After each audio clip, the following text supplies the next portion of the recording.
would you like to eat a brownie shaped like a piece of poop? Or slurp delicious soup out of a newly sanitized bedpan? Or drink a freshly squeezed glass of juice, into which someone had dipped a sterilized cockroach?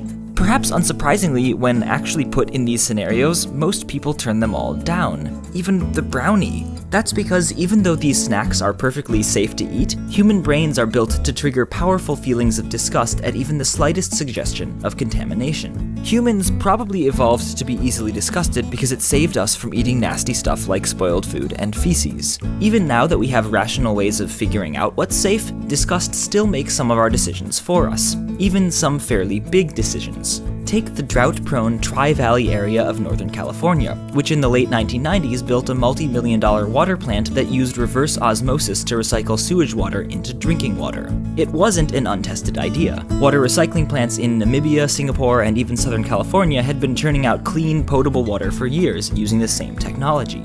But the idea of drinking something that used to have poop floating in it made some locals so queasy that they began filing lawsuits, and the plant closed before it even opened. Public backlash has killed water recycling plants in other places, too, likely in part because party poopers called the water toilet to tap, which made it sound like there was nothing between the pooping and the drinking. Studies show that time and distance are some of the best antidotes to disgust. In one survey, only a third of people said they'd drink recycled water if it were added directly to pipes, but 2/3 would drink it if it spent time in reservoirs first, even though the pipe water and reservoir water were equally clean. In other words, we can trick ourselves out of our irrational disgust by doing irrational things like letting recycled water sit in a tank for a while before we drink it. Another trick is to rebrand that recycled water. Singapore quickly gained public support for their recycled water by calling it new water. Finally, people are more willing to take the plunge when circumstances become dire. After another 15 years of droughts and mandatory water restrictions, the Northern Californians changed their minds and asked the Water Authority to look into getting the poop water plant, the pure new sparkly clean fun water facility, running again.